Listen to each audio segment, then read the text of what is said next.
everyone told me that translation was outdated, that thinking in your native language was a crutch, that the modern way, so immersion, communication, exposure, was the only way that actually worked. But I have something to say about it, because I tried that for 3 years in German, and my German is still basically non-existing. Why? Because after 3 years, I realized that I was still struggling with texts that actually my brain could process without too many problems in Latin and Ancient Greek. Are we saying that the Italian school system is capable of making miracles with dead languages and at the same time disasters with the modern ones? I don't think so. I mean, the problem is that the method was completely different. And what worked actually in Latin and Ancient Greek? Of course, I cannot speak it because I've never even trained the speaking side. I mean, my speaking skills, of course. But I wonder, what if I had studied German with the same method of Latin and Ancient Greek? Probably, at least I would have a passive German. At least.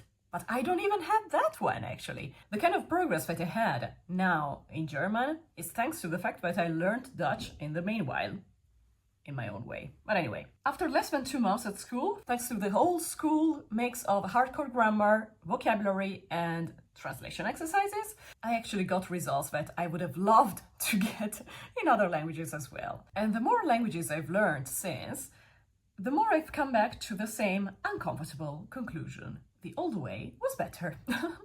Let me tell you what I mean by the old way. So the best course book I've ever had was the course book I used to learn Persian. It was published in 1977 and it's pure grammar, vocabulary list and translation exercises. Nothing else. So no games, no color-coded boxes, and no like drag and drop, nothing. You sat with the language, you worked it out, you produced sentences from scratch, alone, with nothing to lean on. It was a little bit harder at first, maybe. I wouldn't say actually harder because for my very schematic mind, it was very good to have everything in such a very tidy way. But let's say that maybe it was a little bit less fun, maybe. But what actually counts for me is the result, and it worked beautifully. Modern course books are actually, unfortunately, full of passive exercises. So, for example, fill the blank, reorder the words, circle the right answer. But the problem is that you re-elaborate and do not produce something because most of the language is already there on the page and you're not there making your hands dirty trying to put a sentence together from scratch. So you never have to generate it from nothing. Speaking sessions help up to a point, but there is rarely enough time to actually digest how a language works. So you produce sentences under pressure and you move on before anything has settled. This was my situation with spoken German. I mean, at the end of the 3rd year of what we call in Italian middle school, I had to take also an oral exam in German, and I swear I had no clue about what I was saying. I was just repeating words randomly, by heart, hoping that more or less they could make sense. If someone told me, okay, now say exactly this part of the text and decode it and tell me what means what, I had complete chaos in my mind, literally. Here's what I actually do. I think in Italian.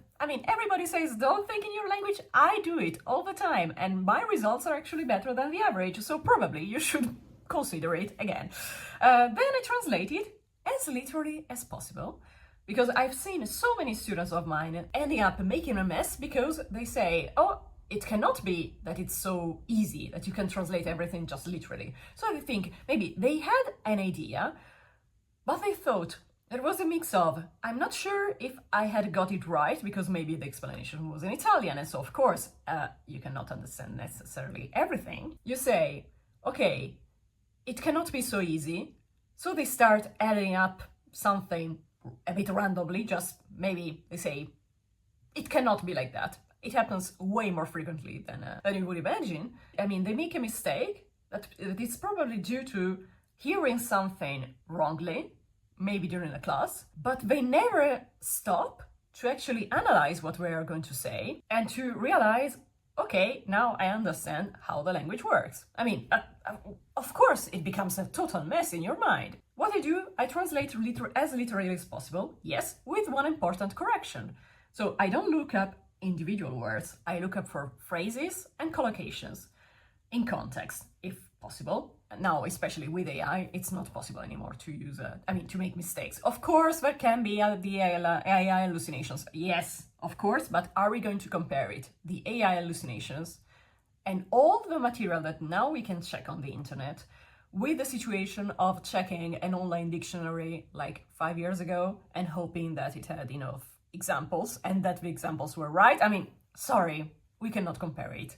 AI helped a lot. I look for collocations in context, because otherwise, for example, if I were a foreigner learning Italian, I could translate chip as circuito integrato, so integrated circuit, a chip, a microchip, or as a fried potato, patatina fritta. But of course, it doesn't, this is actually something that could happen 5 or 10 years ago, and now definitely it does not. So of course, they are very different things, but now, honestly, the risk of making this kind of mistakes is way lower. I learned from the gap between the literal translation and what people actually say. And I swear, the literal translation is way closer than we would imagine in the greatest majority of the situations. This is actually also the whole logic behind how I built the courses inside the Frequency Circle, my community on school.